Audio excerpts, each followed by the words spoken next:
bestie, to the FanTEAsy podcast, where two besties spill all the delicious tea on the books we read. I'm Callie. My bestie is obviously Montana, and we are so freaking excited for a special guest today, Valerie and Taylor, Whimsy Gossip. Oh my fucking God.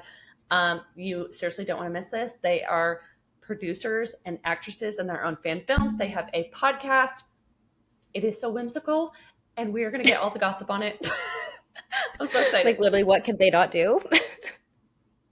I don't know. I'm so excited. They do everything, but before we jump in, Callie, what era are you in?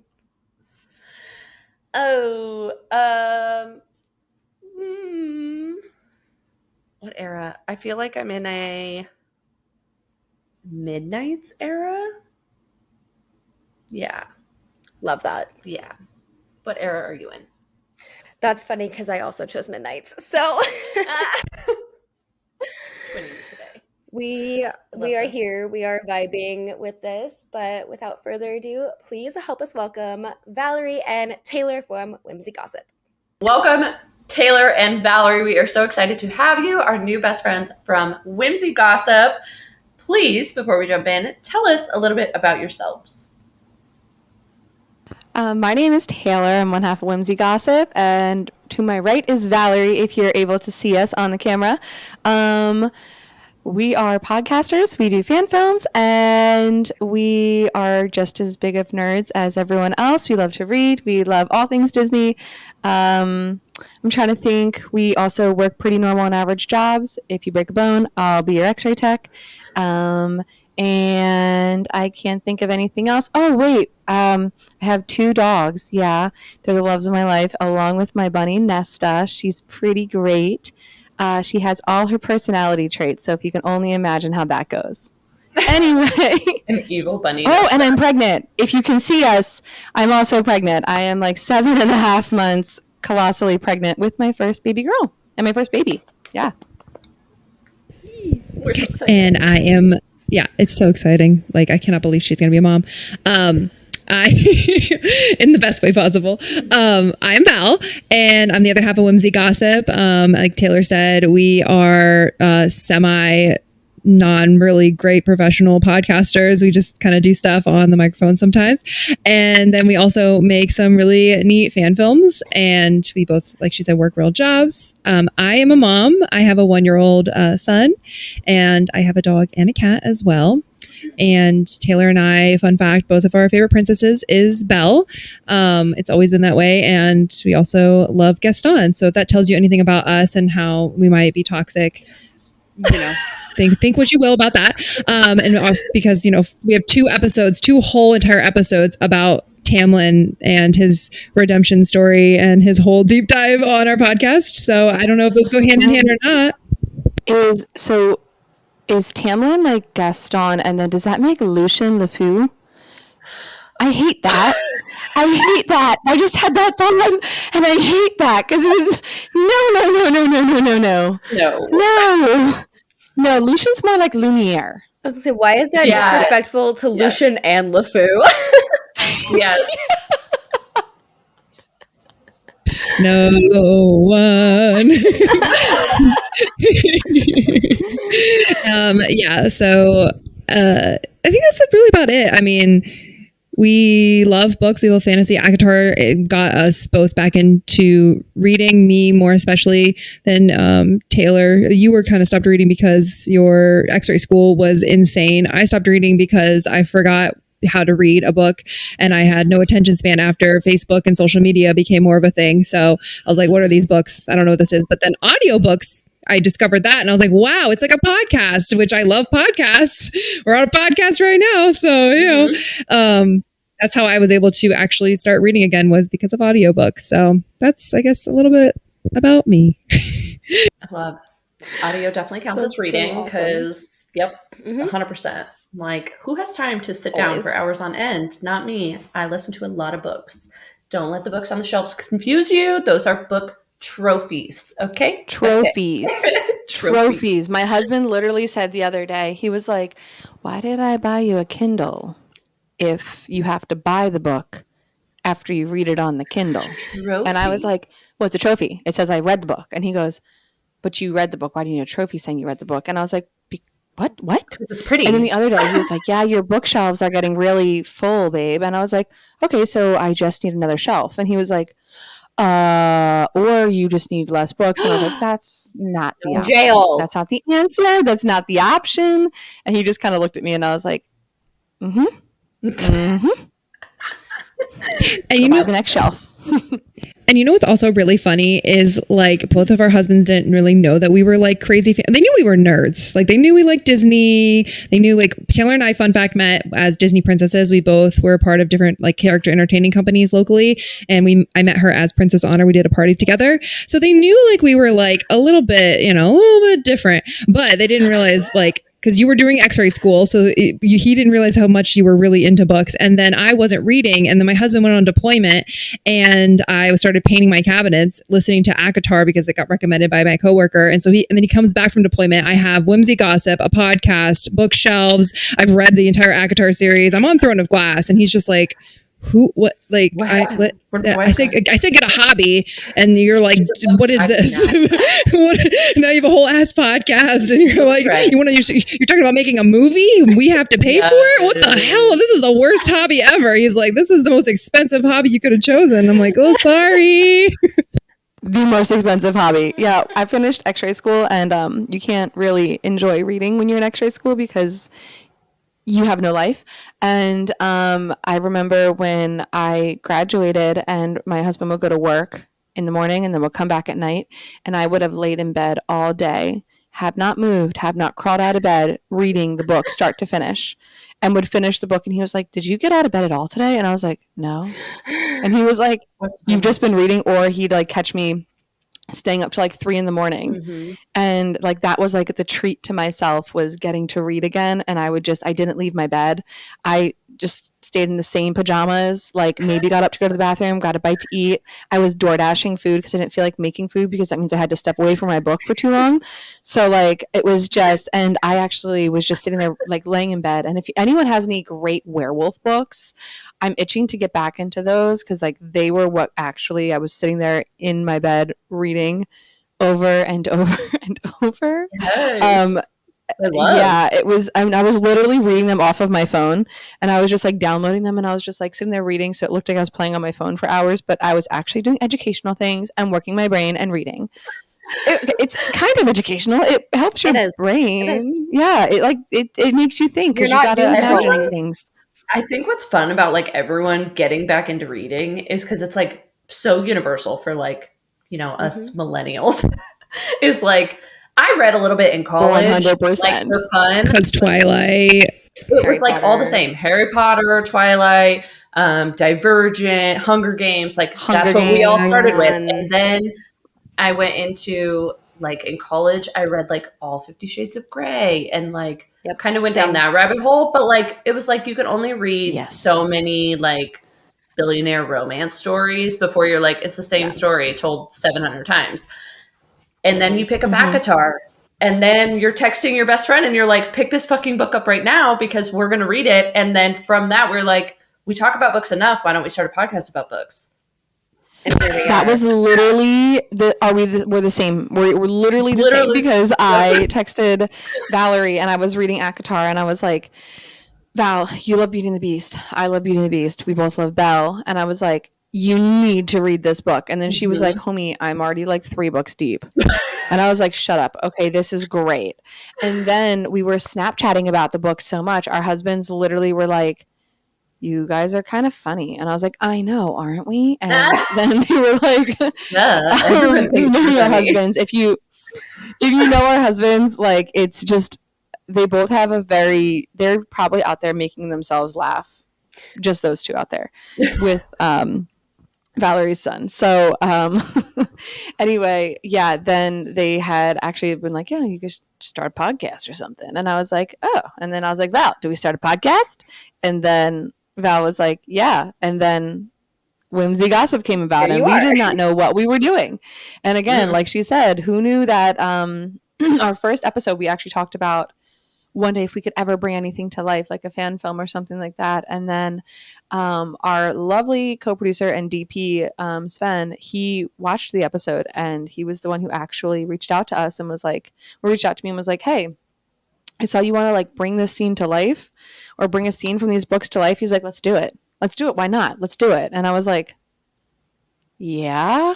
And I was like, I don't know what we're doing. I have like a background in acting. I went to college for it, and I actually technically I've been in theater since like elementary school, and then I did it all throughout elementary, all throughout middle, high school, and then in college as well.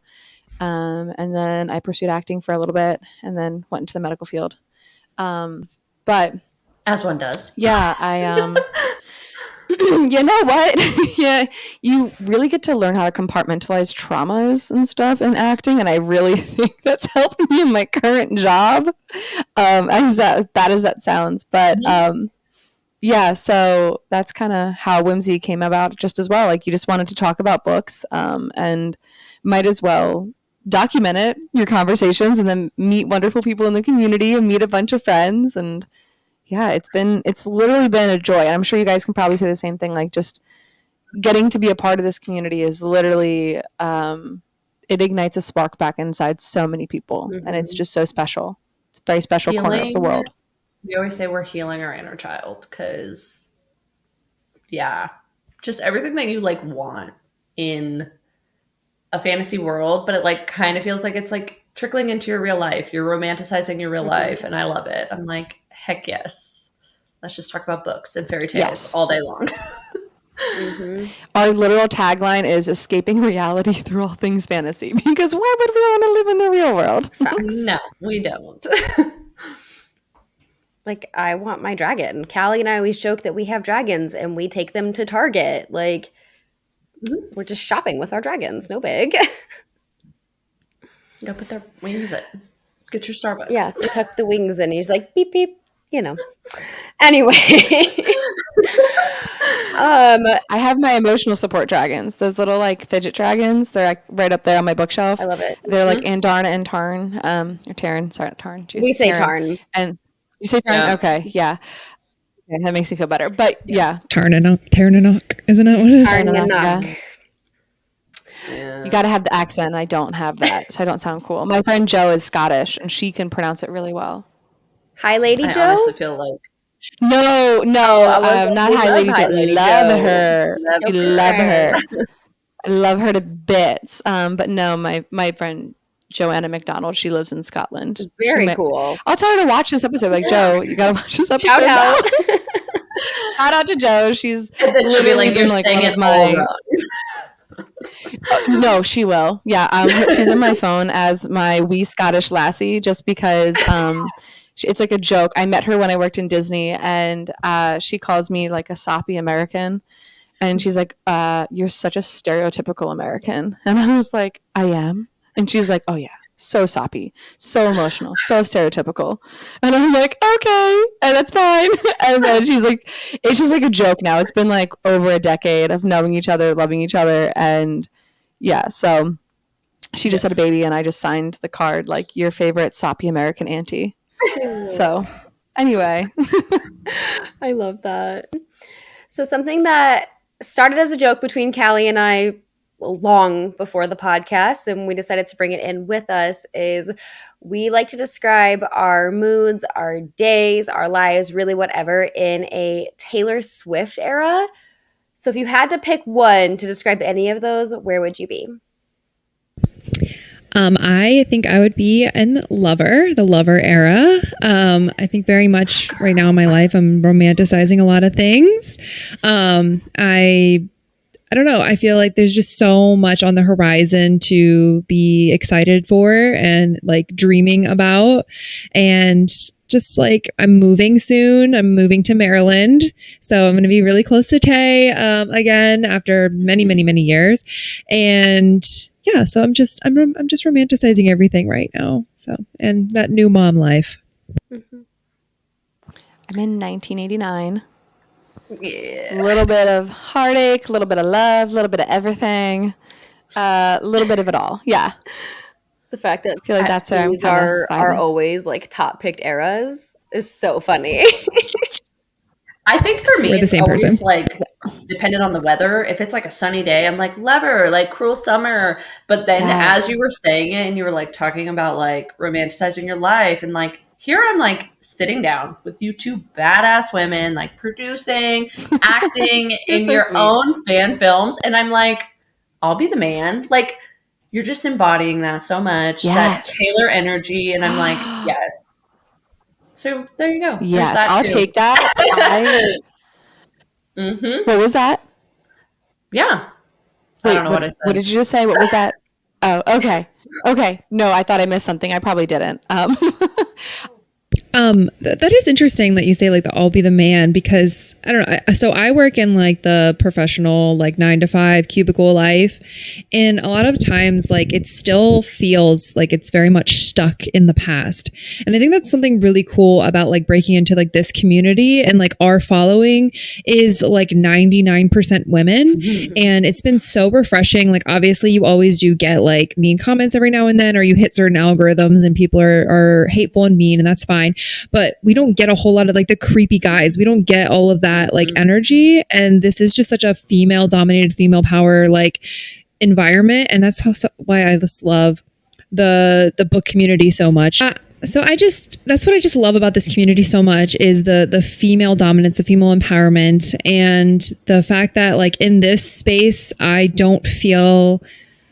I'm not made to feel less than because I am a woman. And that's sometimes how I feel in like my 9 to 5, like cubicle professional space. And it's really sad that that's still the case. But it's nice to have an escape in this world where I feel like I am my own boss in a way. I mean, Whimsy is, a creative space and a creative like platform, but it's also like, sometimes it is like it's like a second job.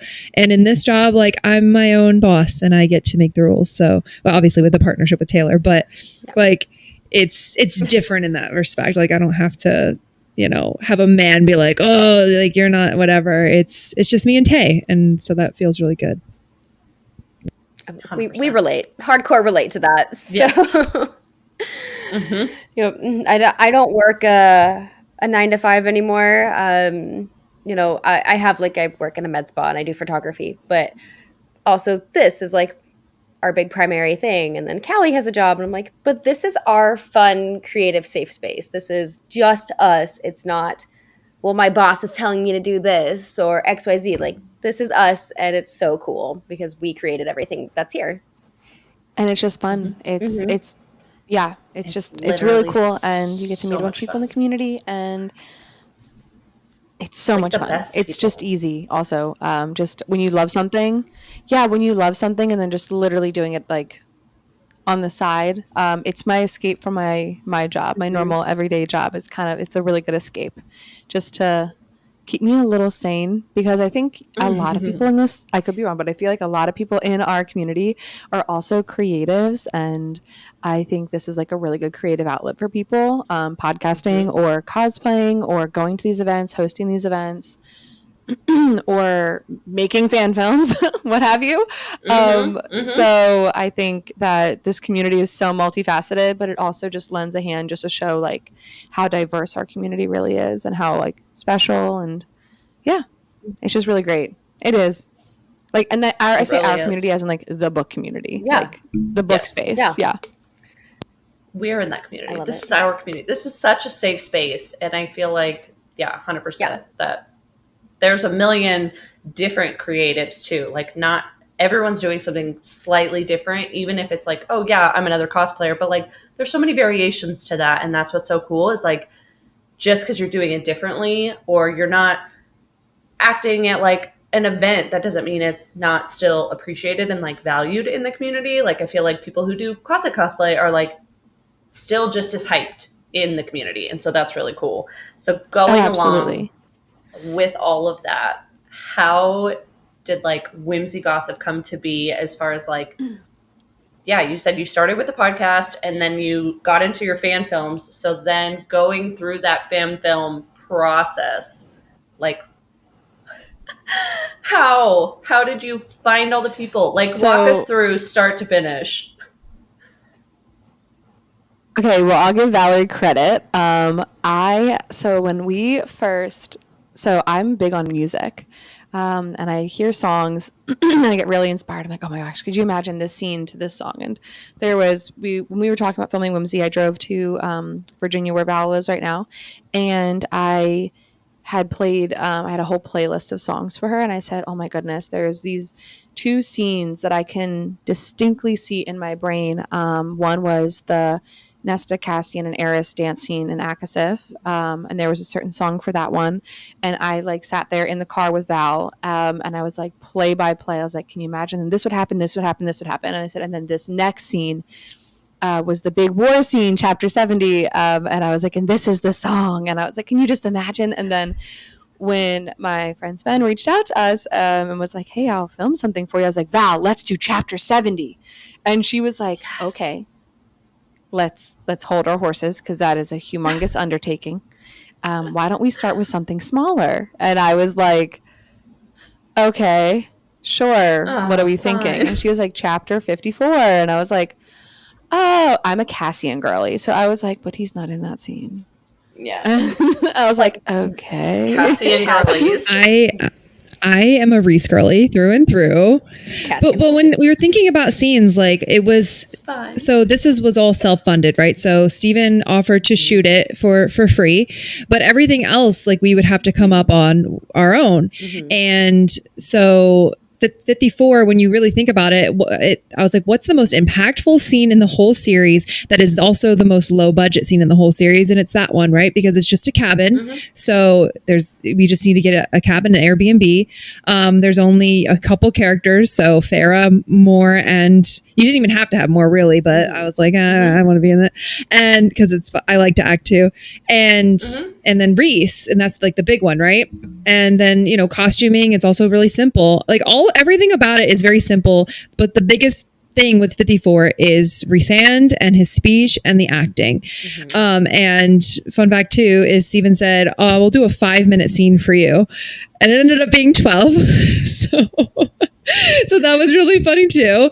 And so that's kind of how that started, and we kind of went on our search for Rhysand. So it was the big question was who was going to play Rhys. We started to gain some traction on TikTok due to a few of our audios that Taylor had created with Mairzy, at Mairzy on TikTok and Instagram. He's an amazing voice actor.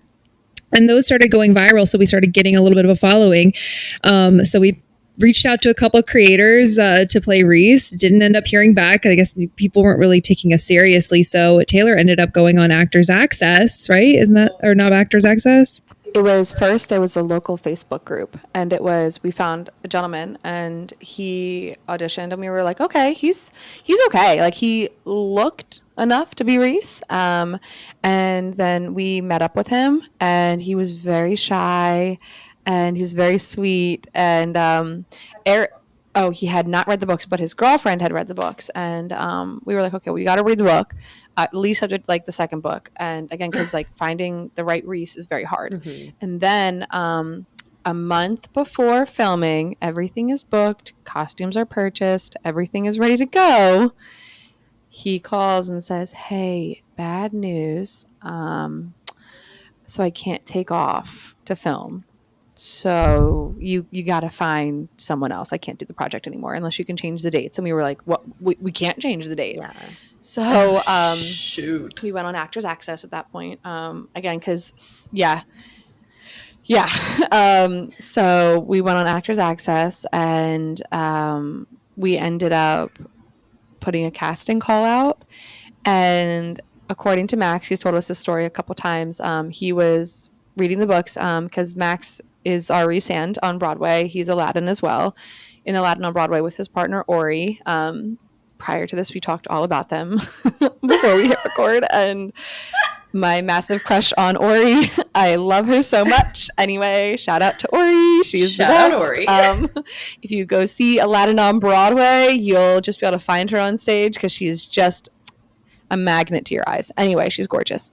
But they had all read the ACOTAR series. Apparently, it was like a summer book club. Like the Aladdin cast book club was all reading ACOTAR, and then they were riding home from work on the subway, and they had said, or Max and Ori were just talking about like, oh, could you imagine if this was being made into a TV series, like what I wouldn't do to audition or something like that. And then he just happened to be scrolling on Actors Access, and he saw our post, and he was like, excuse me, this is really weird.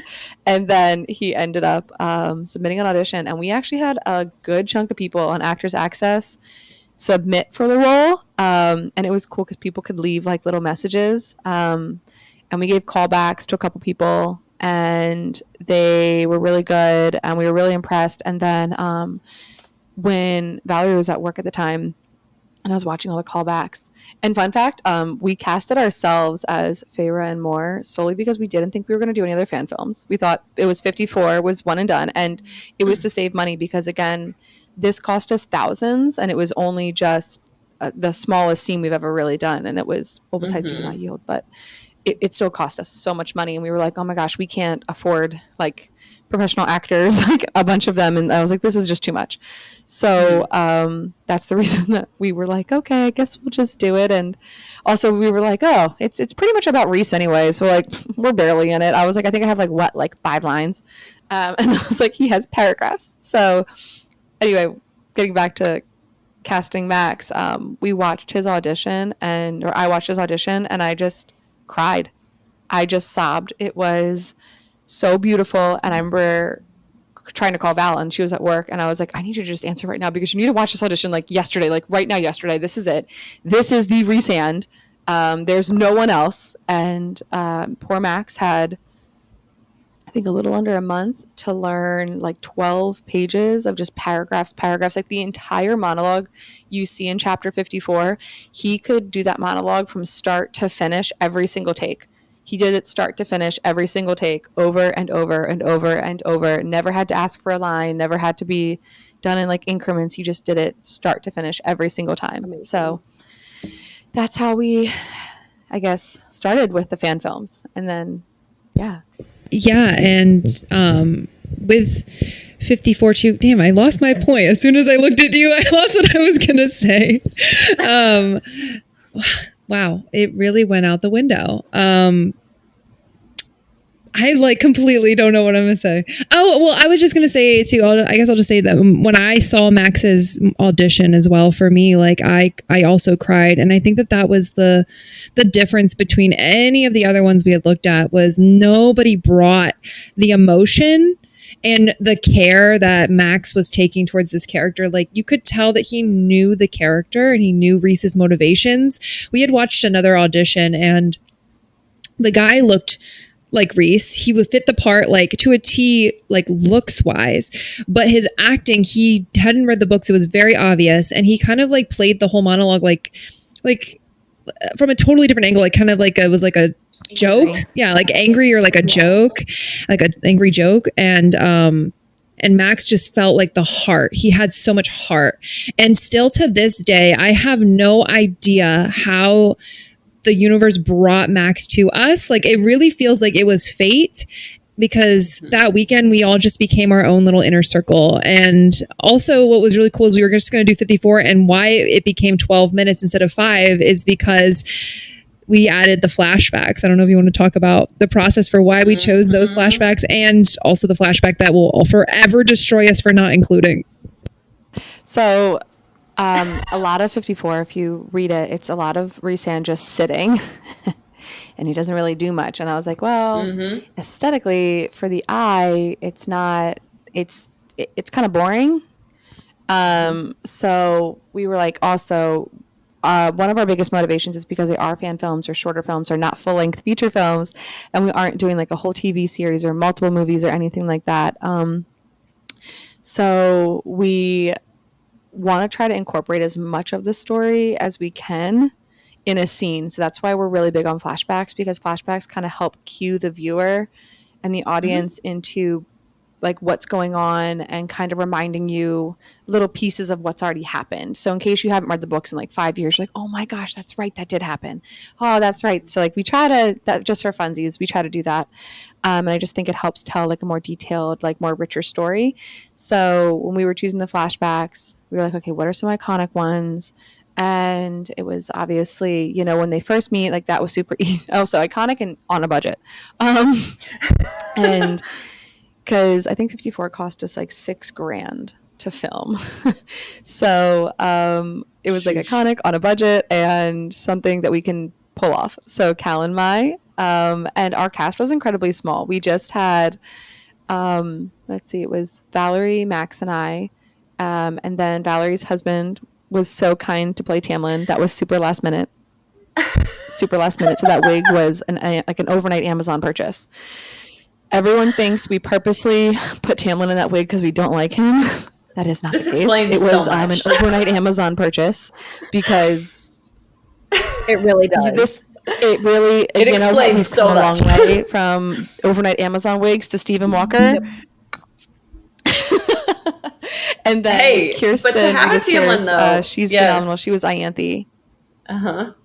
But to have... He was also supposed to be blurred out, and he was also supposed to be not like really kind of blurred out, so the wig wasn't supposed to really matter, but then he ended up being like full, like crystal clear, like Steven shot him so clearly instead of just in the background. And so he was so angry because he's just like, his friends were watching the movie and they were just like making fun of him, and I felt so bad. And then the internet, if you guys say a mean thing about Tamlin on YouTube, I swear to God I will delete it, because that man deserves the world for that weekend. He drove me from Southern Virginia to Pennsylvania to shoot that. He drove 6.5 hours round trip. He also was boom operating. And he he also boom operated for the 54. So I was like, this angel baby, like, leave him alone. I'm sorry I made him wear that wig.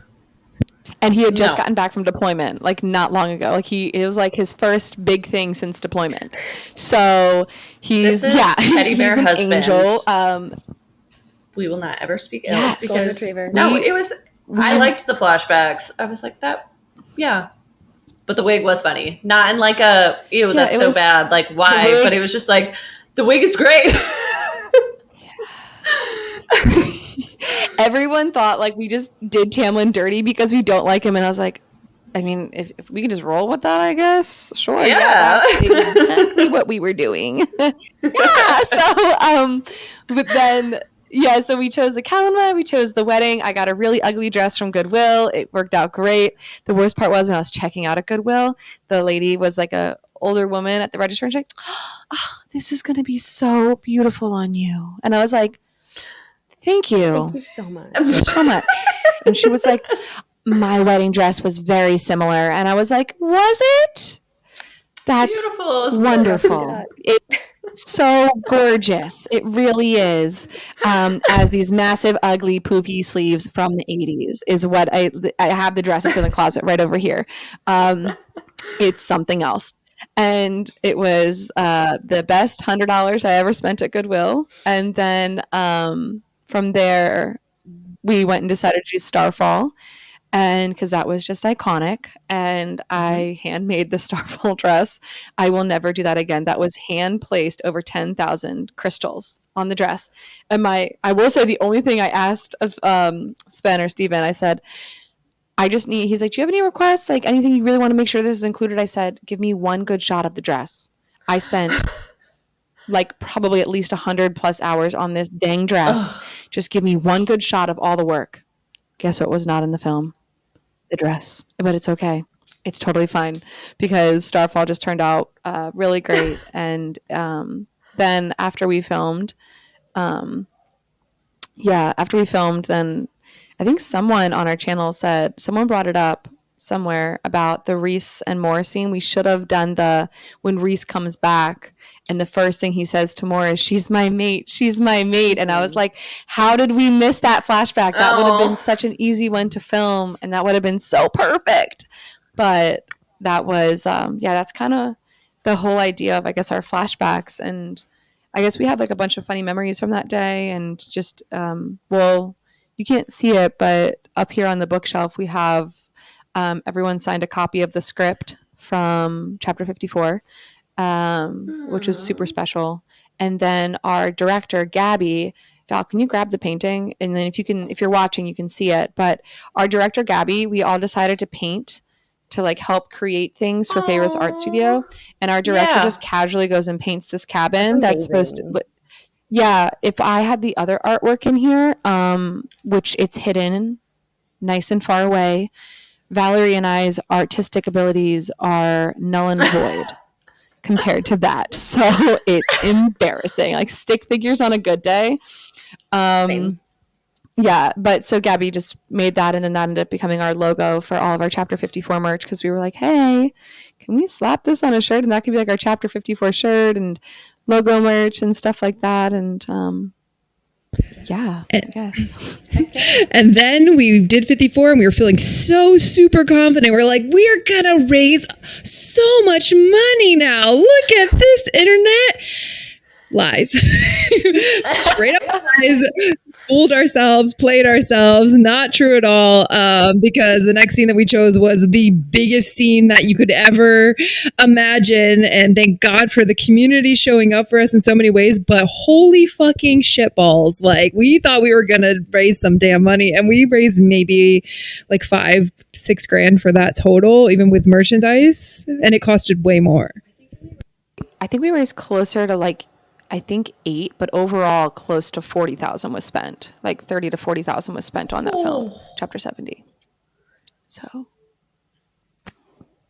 I mean, And worth it. needs but to be ouch. submitted to like all the film festivals now, because not only was I like yeah, jump scare, there was a jump scare, there was tears, there was oh shit, there was fuck yes, like all the emotions of that one though was so worth every single penny you spent. I just want you to know. Coming from measly old me.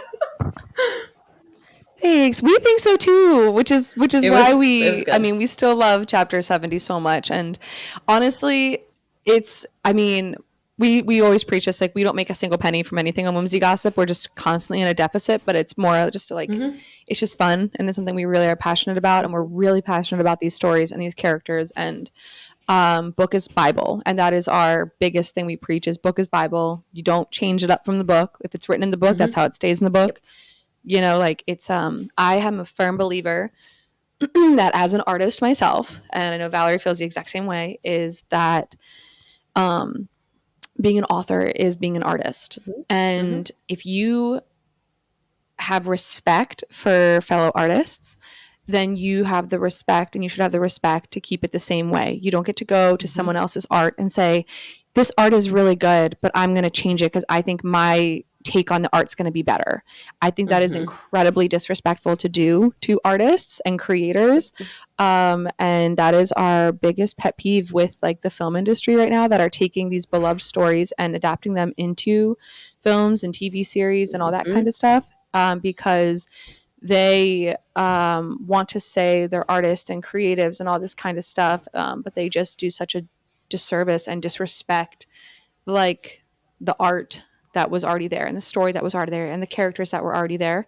So that's something we really kind of focus on with all of that. And hopefully it shows up in our films. Hopefully we can, we don't really try to change too much. We try to, we only add, I think we only add context, or we add, like, we only tried to like make people think, or like even like the flashbacks or something that could be canon or could be there, but we never take away. We never change like how it's supposed to be. And I guess my hope is that if Sarah ever sees it, that she sees at least that she sees the heart, the love, the passion, and the respect that we have for her stories and her characters. Like, we respect her stories so much. So I really would just hope that she'd be like, wow, these people, maybe they're running around in a field with a single camera trying to do something, whatever, but they respect my work. And that's all I could ever hope for.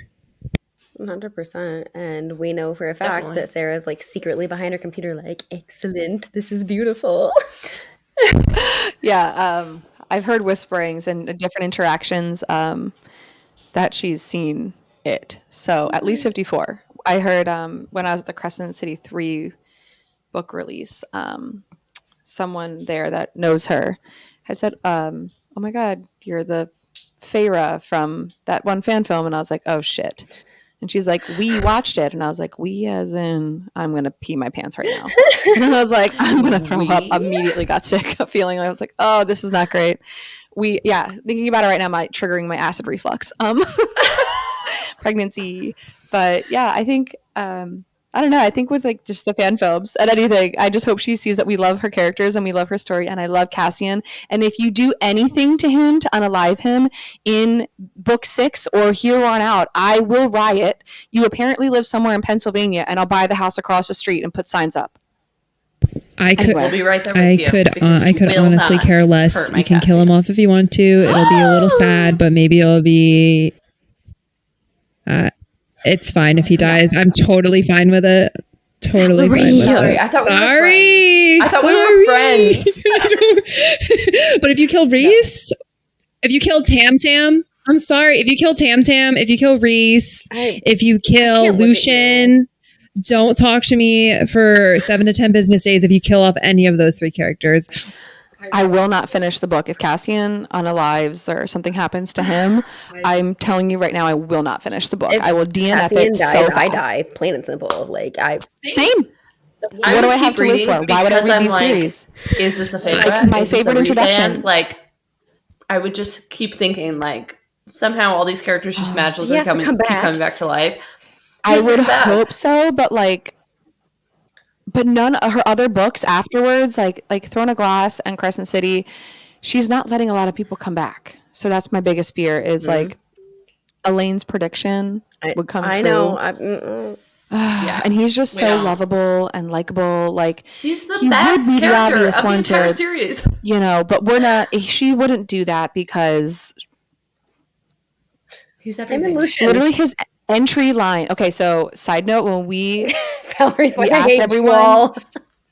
no, Valerie knows my love for Cassian is like undying, unmatched.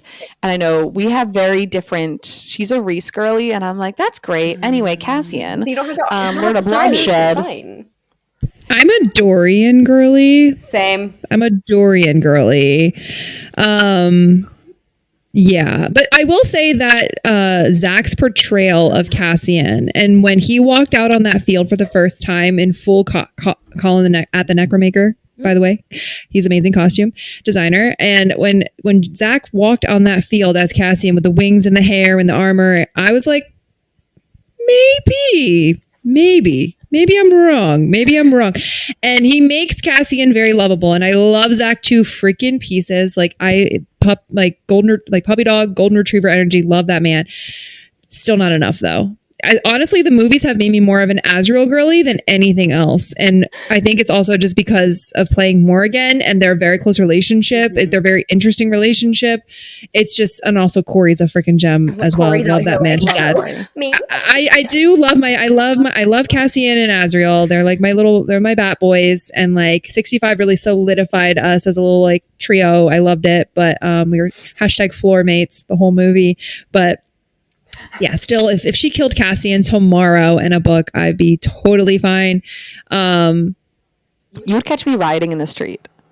You would catch me. 100%. I would be ranting and using our platform I'd be like, guys, we're organizing a riot. We're organizing a protest. Like I would organize a whole protest, bring back Cassian, and I'd be outside Sarah's house. And I'd be like, come on. I mean, maybe when I'd go to New York City. I'd be in Times Square. Let's go. Bring back Cassian on my big poster. I don't know. I'd probably pay for a freaking billboard. Yeah, I would. Across from Barnes & Noble. I would. I'd pay for a billboard. Anyway, this is... No, you crowdfunding instead of movies. It's a billboard. crowdfunding my billboard to bring back Cassian. Come on. I would go to New York just for this. Zach, girl, we'll go. We will go. But Zach as Cassian, I have to just always shout him out because my favorite Cassian line ever. And when we were holding auditions, we got to watch like everyone's first entry level audition, and it was like, tell us about yourself, tell us your favorite line from the character. And Zach's line, one of his lines that he chose, is my favorite line.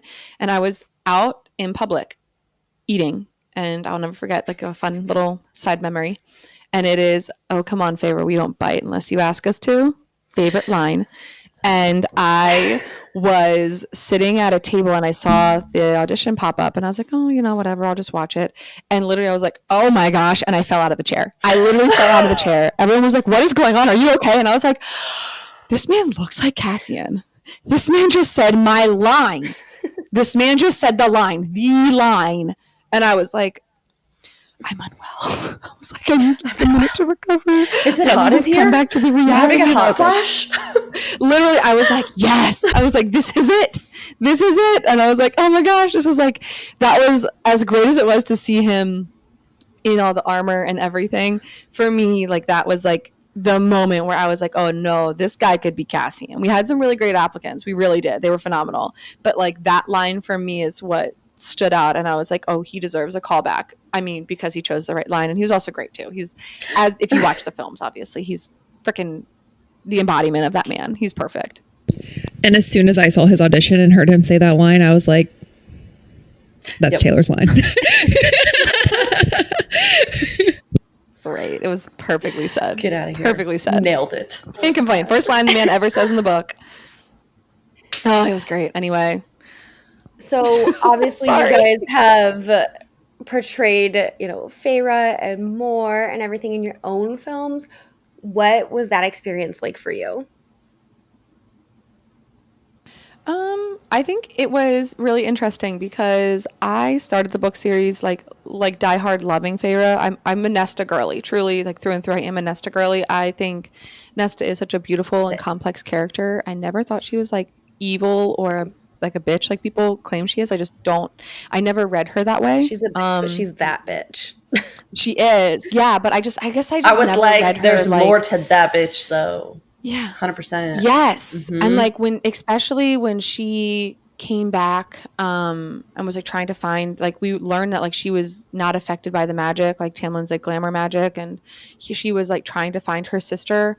And even prior to that, like her and Elaine were kind of horrible, but the way Nesta was written in the beginning, I was always a big Nesta girly. But then I also loved Feyre, and I, really loved her story. And my moment of like fully falling in love with her was the blue fairy scene when the fairy passes and is like, oh, she cut my wings, she took my wings, and she's there comforting someone, because I worked through the pandemic and I work in healthcare, so there's been many times that I've been in that situation and I was like, oh, this girl understands it, like she has the heart, like. And then I'm not gonna lie, I got to I didn't also see Rhys coming. Everyone, I never got a spoiler or anything. I was like, what is going to happen in this next book? Like, this is crazy. Like, they're already in love. They're so great. Like, what's wrong? I never saw Rhys coming. Did not see that a thing. And I guess I'm oblivious. I was that's way over my head. No, I feel like that's a good way to enjoy it, though. Yeah. Because it was so spoiled for me that I was like, in the first book, I was like, it's so good, but I'm also like, where the fuck is Rhys at? But I was like, yeah, where's Rhys at? This book is about Tamlin. This sucks. Like, where's Rhys? And then going into the next one, I was like, yay! Mm-hmm. Yeah, it was ruined for me, but what can you do? There we go. Like, I went into the next one being like, this guy's a jerk. Like, he's so rude. Like, I just was not. It took me a minute to fall for Rhys. I was like, I don't get the hype. Why is he here? Like, this character doesn't make any sense to me. Like, where is this going? Like, it just wasn't clicking for a minute there. And then I fell in love with him, obviously. But then the third book came around, and I'm not going to lie, I had a really hard time because I loved Feyre. I loved her heart, but I didn't like, my biggest pet peeve was the switch up, because I'm very empathetic. I'm like an empath. I always think of like other people's feelings and how my actions will affect others, and just like I would rather take care of someone else than myself kind of situation. And I feel like when she destroys the spring court and like kind of weasel, like, does that whole situation in the beginning, like kind of not weasels, but like attacks it and destroys it from within, I'm like, wait a second, like the last, like in the beginning of this book, and like the last book, I should say, you were calling these people your people, and you were caring about these people, and like the water wraiths, and that were part of the spring court, and you were giving so much to all these people, and you saw how much they just lost, and they're just starting to rebuild, and they're just starting to find some sense of normalcy, and you just went in and destroyed everything out of a petty, spiteful breakup decision because you're mad at your ex because he sided with Hybern. And I guess we understand Tamlin. Like, I look at Tamlin, I'm like, you're not evil. Do I like what you did? No. You need therapy. You're not inherently evil, but you need a lot of therapy. And clearly Rhysand is meant for Feyre. And I'm very much a Reese and Feyre girly. Like, they are meant to be together. But I was just really, I guess, disappointed in Feyre's actions at that time. And on all the Lucian stuff too. Like, that really bothered me because I was like, dang, like Lucian, his only family was Tamlin. Like, he has nowhere else to go. And now you're using and you're kind of betraying him. And it just kind of like rubbed me really wrong. And I just remember being like, I don't like this version of her. And I don't like this version of her at all. And then when we decided to do chapter 54, I had to go back and do character research. And then I found out that Feyre and I actually share a birthday. And she is a Sagittarius. And we are both born on winter solstice. And then I realized I don't like her because I can be like her. And I don't like her because the qualities of myself that I don't like, she can have as well. And I, at that moment, had a moment of like, oh, remember that one time with that one ex and you did that? And that was really freaking petty, Taylor. And you're like, and it felt totally justified. And in my brain, I'm like, well, it was justified. It was totally justified. And then I'm sitting here thinking like, oh, sugar. So I think that was a really long-winded story, but I think falling in love with Feyre all over again and really kind of diving into the complexities of her character and the different things that she's gone through that I can say, okay, I've not been through that exact situation, but something similar. And falling in love and realizing her, no matter what has happened, her heart hasn't changed, that she's still always has like this beautiful, loving, fiercely like loyal heart, and that she still will always sacrifice herself to save others, and she'll always put others first, and she's always worried about everyone else around her and never just her. And I think that's where I was like, oh, okay, like we're very similar there, and like diving in, like finding ways to connect with your characters, like really important. And like the Ivana Chubbuck method and all that good stuff was something I remember learning really deeply in like theater and all that kind of stuff from like, I think I read the Chubbuck method in probably high school. And it was using those different things. And yeah, that was kind of like learning about my character all over again and finding the traumas and the pieces of Feyre that really resonated, and then getting to bring her to life and like just really finding a deep love for her now. And that was a really long-winded answer, and I'm really sorry. It's all good. It was beautiful. I did not care about Morgan in the story at all. Before playing her, like I literally barely paid attention to her. It was Reese and Feyre for me. It was Tarquin for me. It was everyone else like in the story. Like she was just kind of there.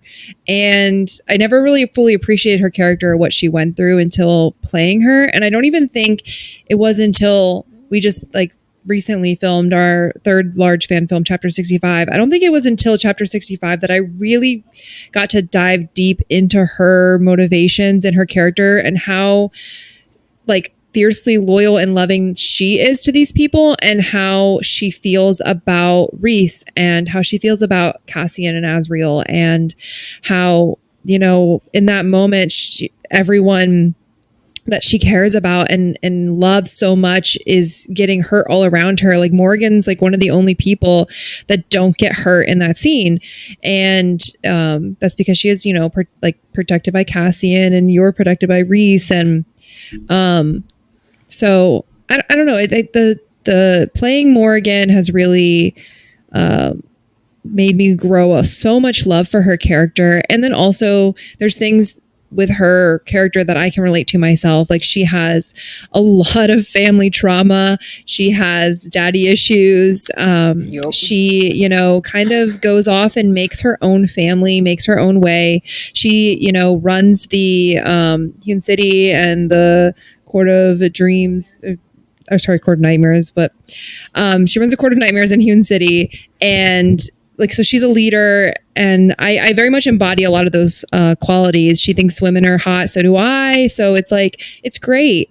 It's great. We're pretty much just like the reverse. I feel like she likes both, but she prefers women. I like both, but I prefer men. So we're just like two sides of the same coin. So There you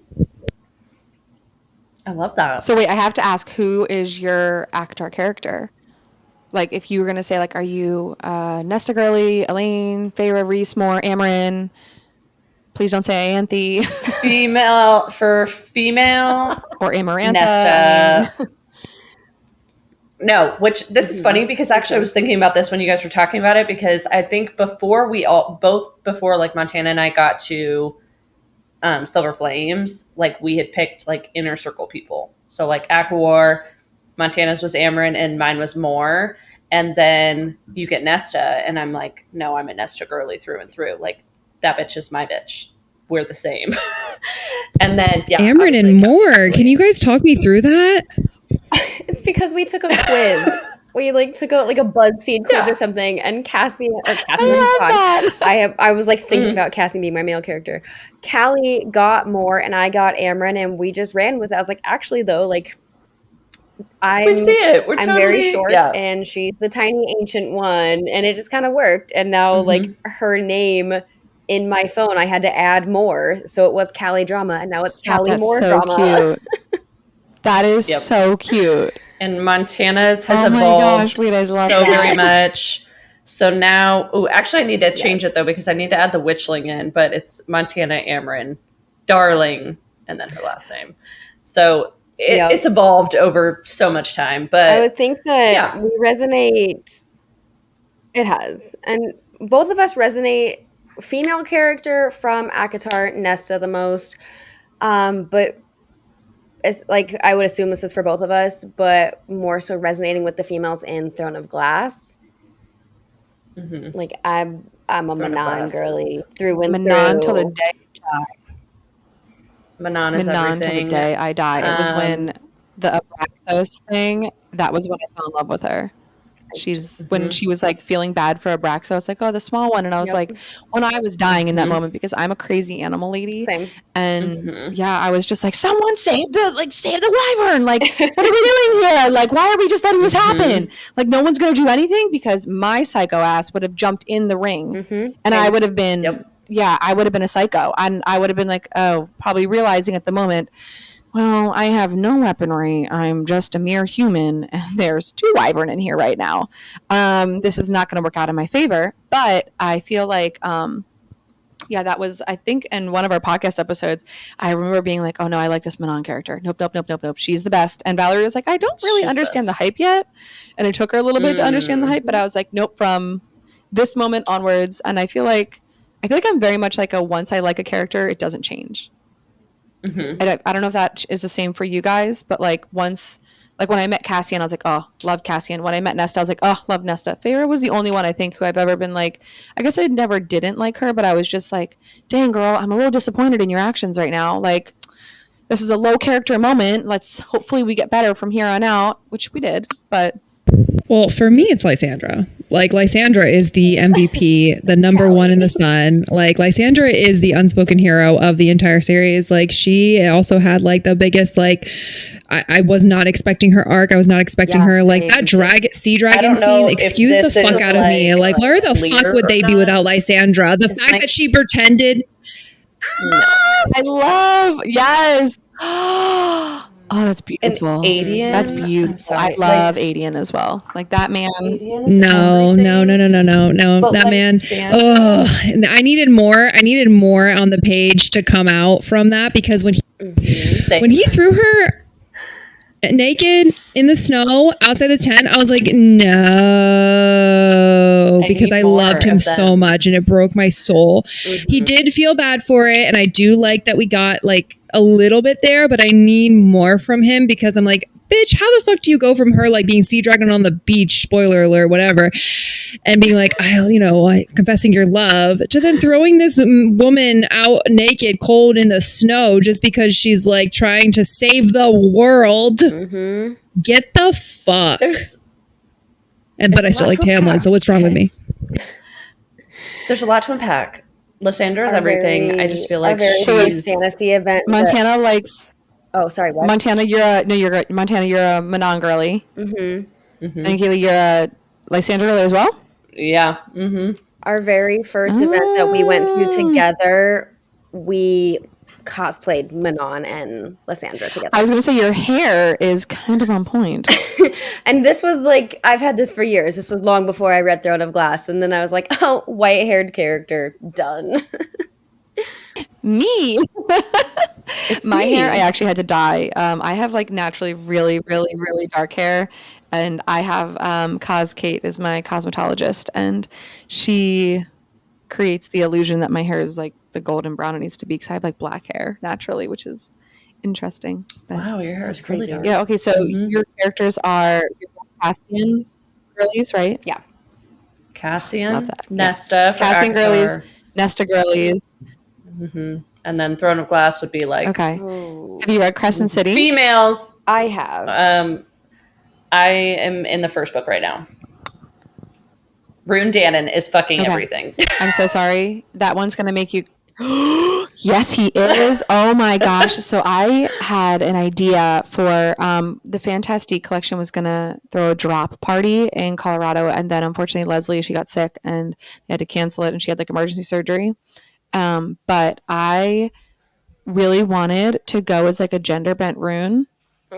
And Yes. You're gonna make I me was question like, oh my everything about my gosh. sexuality because Literally, I was ready and I turned to everyone at the time. I was like, I'm going to be a gender bent rune. I was like, guys, what if I shave the side of my head? And Kate, being my cosmetologist, was like, no. And I was like, no. We like, can I'll make just that look it's without one shaving side. your I'll head. just do like a really heavy part, shave it. Yeah. And she was like, we're not shaving your head. We will do tight braids. We're not shaving your head. And I was like, oh, fine. And I was like, I'll get the purple contacts. I was going to get like leather pants, combat boots. I even purchased from Sparrow and Wild, like wear the drop, like band t-shirt. And I was going to do like a lip ring, nose ring, like all this stuff. I was like all these earrings and piercings. And I was so hype and tattoos. And then it got canceled. And I was like, well, shit, I have all the things. Where do I wear this to?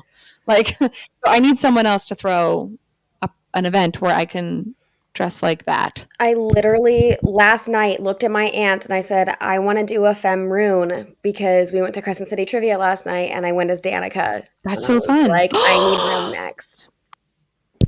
So for Crescent City, first 2 books Rune, last book Hunt. Hunt's it for me. That's it. Endgame. That's it.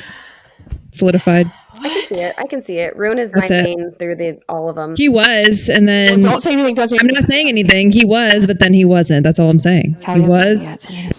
Yeah, I gotta. I know. I'm just saying he was, Okay. and then he wasn't. He wasn't. And then he But I still love him. But there's a whole. This is Rune Daddy, Crown Prince of the Valbaran Bays. Valbaran Bay. Like, I just have chills. All I can think of is like Rune. I'm reading this book with the plot. The plot being Rune Dannon. That sound. That was the TikTok I made immediately when I started these books. I was like, things for absolute certainty. that's it. That I mean, was literally smash. the I mean, TikTok had to make. smash. I would smash. I would 100% smash. Yeah. Yeah, a lot. He would. Yeah. I'm sorry. I think out of actually, if I'm being so. Can you hear me? Yeah, sorry. It started to sound weird Yes. in my earphone. If I'm being so honest, out of every Sarah J. Maas man, if you were to have one night with, mine would definitely be Rune. I think if I was going to have one night with any SJ man. Actually, though. Like, who would yours be? Who everyone? I'm sorry. I know this is like, I don't mean to start. Just keep asking questions. or but, Lorcan. I don't know. Wait, this is a question I need to know now. Valerie, I what is Rune, your the- one night? Dorian. So Val's is Dorian. I'm Rune because he knew 3 things for absolute certainty. So I'm sure he knows many other things too. Yeah. Shadow hand. I'm you have like I'm down Workin and like Cassian and like He's like 7 feet. Cassian's a long-term love. Yeah. Cassian's a long-term love. We're going to have This a is lot of true. fun exploring things. Like you get one night. You get one night with a guy. Any SJM male. One night. Because you know it's going to knock your freaking socks off that night. Rune. Yeah. I think it's going to be Rune. Mm-hmm. I'm there with just you. wanna I'll have to send you a know. picture of the Lorcan bag now. that I won last night because it is a Rune My bag. God. Oh my gosh. Lorcan? Okay.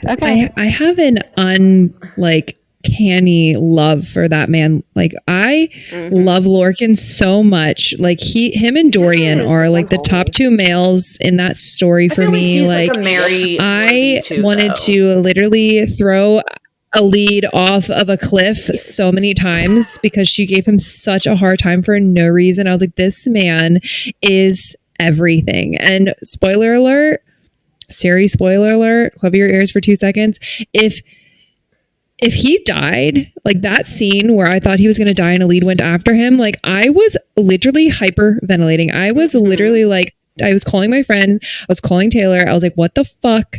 If she kills off Lorcan, it's done. So like that's a character I feel so passionate about. It was when he ripped off his clothes and gave her for her period. It's the period shit for me. I was like, I love you. You are so considerate. And Dorian did the same thing. Dorian won me over when he was making Aelin laugh when she was on her period and Kale was like, I don't know what to do with my hands, and Dorian's just like making her laugh, and I was like, that is so my husband, and just poking fun at life, and I was like, that is my man. And it was Dorian from the day one.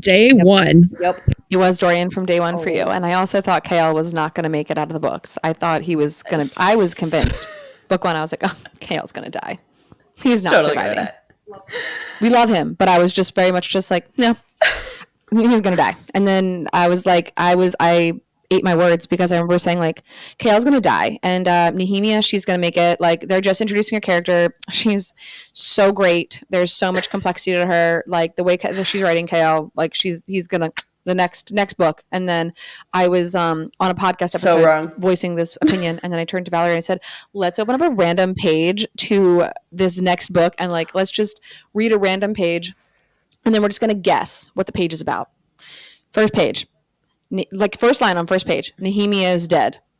I literally shit you not, after I just talked about her surviving and being this super complex character with all these wonderful stories, and Kale dying, and we had to end the episode early because Nehemia was also my favorite character, and I was sobbing. I was uncontrollable. I was like, Valerie was like, are you okay? And I was like, no, I'm not okay. And she was like, okay, so anyway, Taylor can't get her together, so we're gonna end the episode now. And I was like, oh my god, like what happened? Also, you just hate it when you like ruin it for yourself. Like nobody wants that. Nobody wants a spoiler like that. That's like the worst kind of spoiler. No, we've never done that since. We've never. I thought that was a fun little thing that we could do, that we could try, to incorporate. And I was like, never again. Nope. I just have like PTSD too. So I think we have time for maybe one last question. I think you're good. Okay. Oh my god, I have to show you this like. Oh yeah, no, I'm sorry. I was just looking at the time, and I'm like, I think we have one. Yeah, go ahead. Go ahead. I was just saying. So, I work at my children's school as a para, and I was like, we went for a field trip down to the park at the end of the school year, and we were like walking back. They're first graders, so they're like 6-7 years old, and we're walking back, and my birthday was like in May, so we were like talking about my birthday. The students were so excited. They're like, "What'd you get for your birthday?" And Montana had sent me Dobby. From Harry Potter, like Lego, like he's so cute. And so I was like, yeah, I did my little Lego set. And they're like, oh my God, that's so great, blah, blah, blah.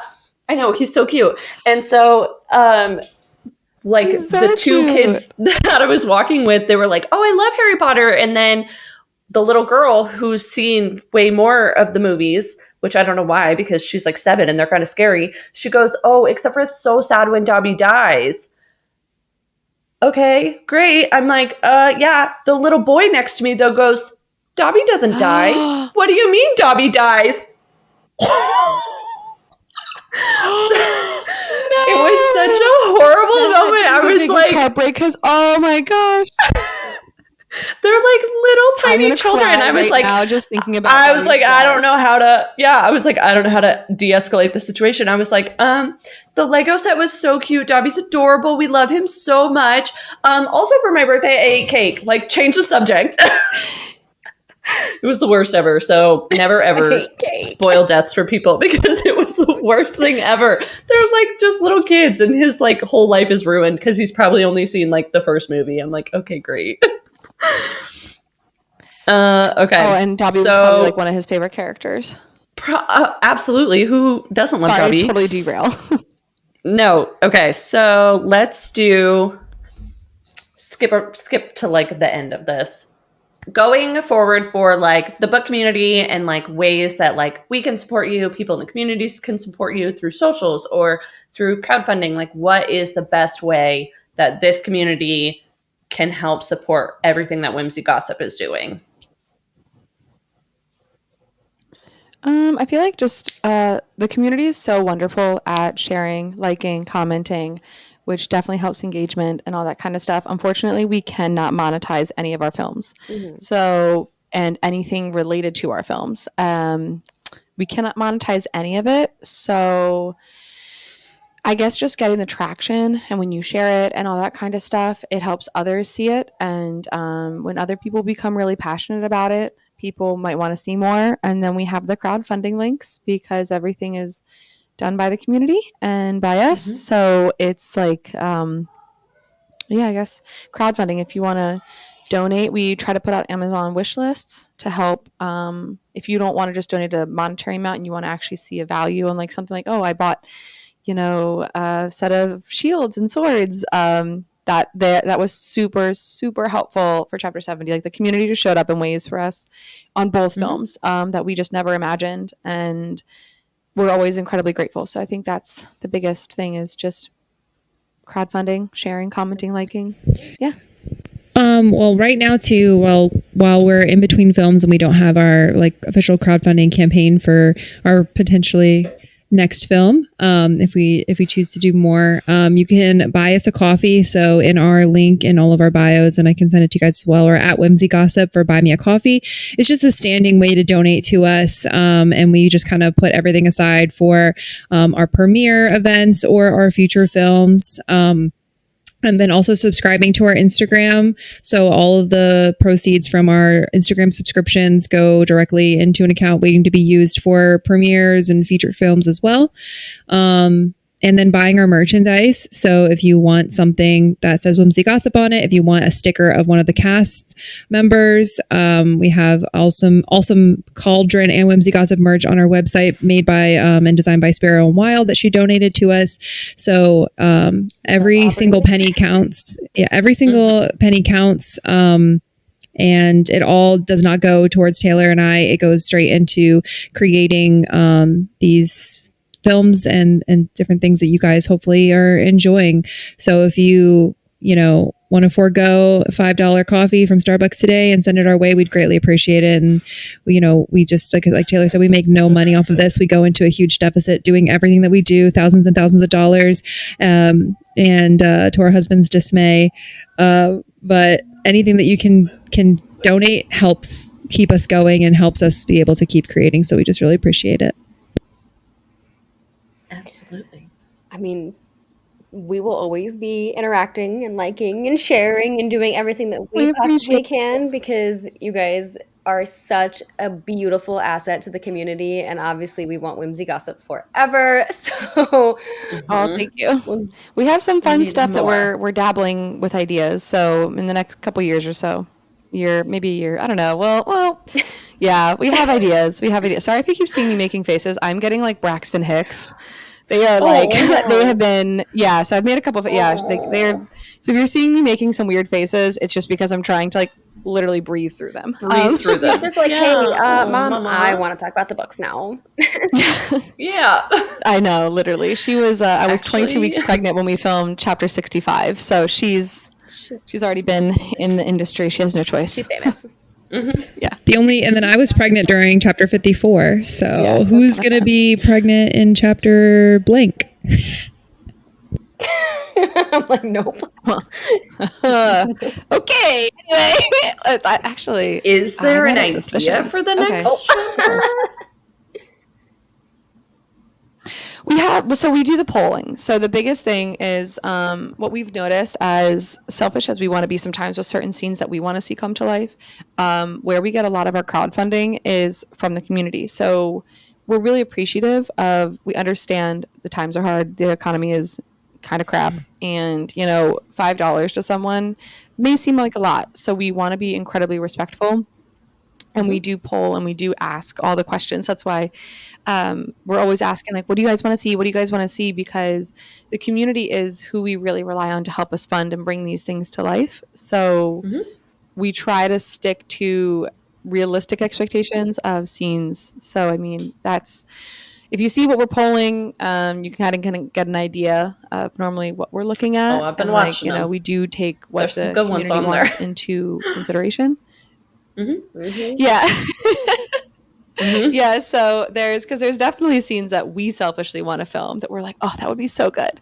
But there's other scenes that we're like, oh, what the community really wants is, and like, this is who we're doing it for, is truly the community. So we want to make sure we're always taking them into consideration. And I will say, like, I don't think we've said this yet. I think we're waiting to say, I mean, not like say Valerie.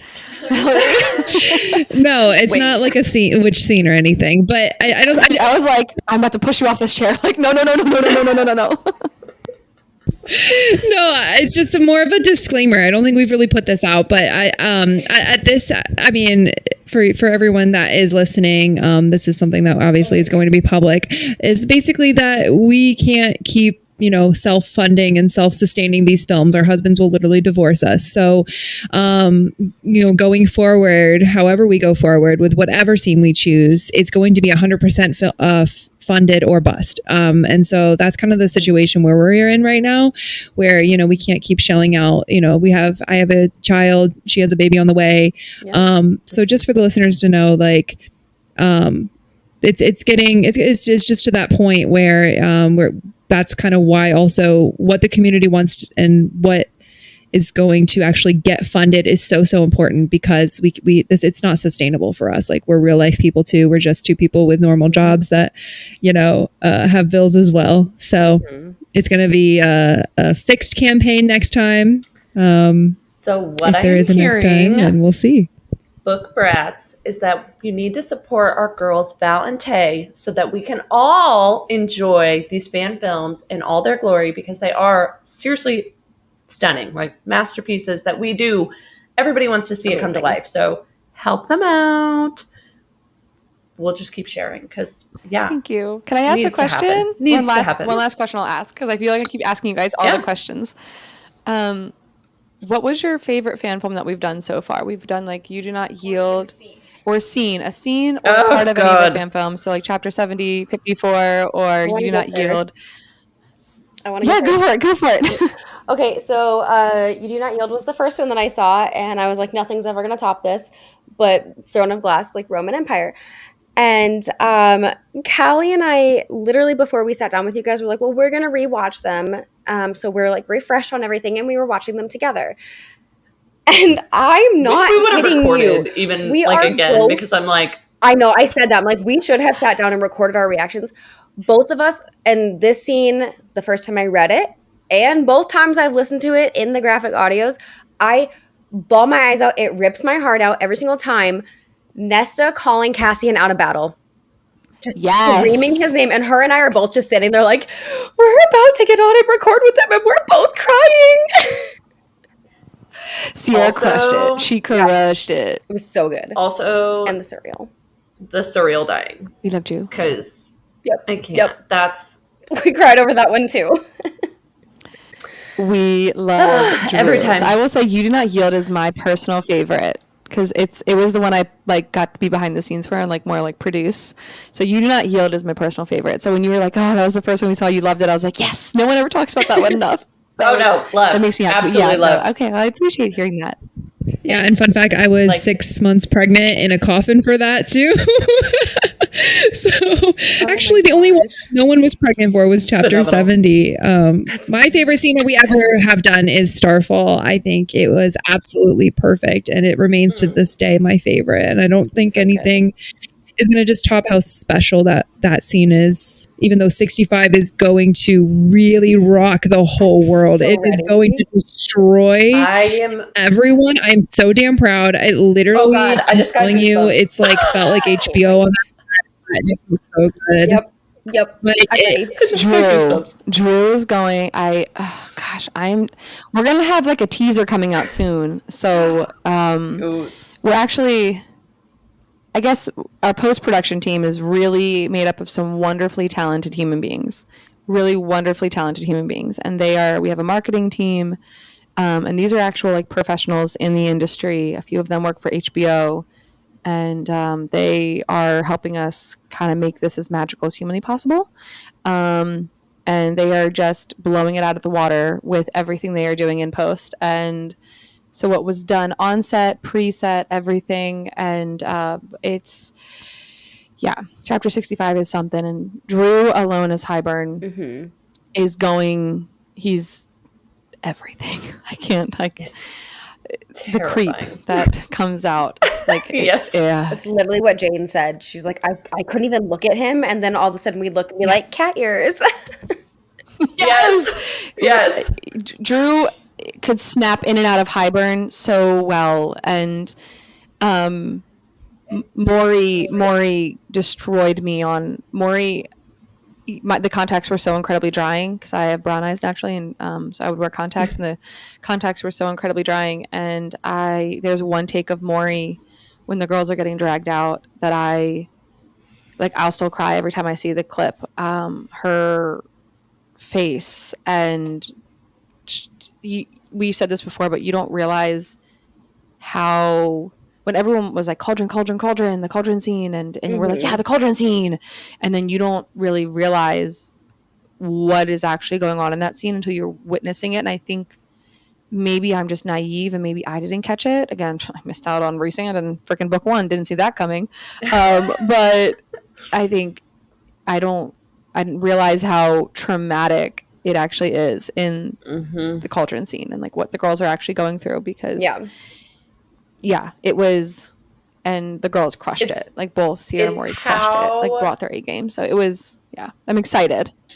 It's how, as readers, we like romanticize just like the series in general, right? Like we are so focused on like the love story, or there was a war and like this horrible thing happened, but you're also like, oh, the cereal, I love the cereal. He dies, but I'm still like, ooh, like spilling the tea, like, oh, he's my little gossip. Like, you hold on to what you want to hold on to, and you kind of like blanket over like the really hard stuff. That I think will be so good for like to bring to light, though, because it is such a big part of the whole story. Oh, it's so traumatic. And I don't think anyone's going to see Tamlin the same way after this film either. Like Stephen Walker did such an incredible job of capturing not only like the aggression of Tamlin and what people hate about him, but also what people see in him, what people like us see in him, like people that are Tamlin sympathizers, mind you. Like he brought out so many layers for literally having never been on a film set before. This is his first time behind the screen like this acting, and you would have not known that anything different. And so I'm really excited to add Tamlin and Lucian to the dynamic in the films. It was really, really, really fun. And Wes and Stephen Walker just absolutely crushed it. And there's not gonna be a dry eye in the theater. And I think people are gonna really feel for him. I really do. I'm nervous for the reactions. I'm not gonna lie, because this scene is really intense. Like we added the focus on this scene was more or less, I think, how do I say this without giving too much away? Highlighting people's trauma and how unhealed trauma presents itself over time. And we do that with a couple different characters. So a couple different characters, we highlight their trauma in different ways, and it kind of comes out in different ways. So anyway, our cast did amazing. I don't want to give too much away because she'll throw me off the chair because I'm the worst at spoilers. Fun fact. So and you guys have to come to the premiere. Please come to the premiere. We'll send you the date that we have in mind right now. Please come to the premiere. We would love to have you. I know you're all the way out in the Midwest and we're on the East Coast, but it would be so fun. You've already had most of our cast on your podcast anyway. So like, this just makes sense. This just makes sense. You got to come out, and then we can, wait, you can host a podcast at the premiere. Say less. Done. Come on out. Or you're pretty stressed. That would be so much fun. But guys, thank you so much for joining us. It was an absolute blast to sit down and chat with you guys and finally meet you. To everyone listening and watching, please make sure you go follow Whimsy Gossip on all of the socials. Make sure you're checking out the stories for the polls and the crowdfunding, because, you know, if you want more fan films and you want the absolute stunning quality that we've gotten in the past, really keep your eyes out and help them out, because we want Whimsy Gossip forever. You're so sweet. Thank you, guys. We love you so much. This has been so fun. Thank you. This has You been so guys, fun. Thanks for coming on. It was so fun. Yeah, thank you guys so much for having us on. Sorry. It was so fun. Also, this is the first time we've ever been interviewed on a podcast. So you're our first podcast. Yeah. Well, we're honored. Yay. Yeah. Yes. So you're just have to come to ours next. So anyway. Absolutely. Anytime. Okay. All right. Bye. Bye.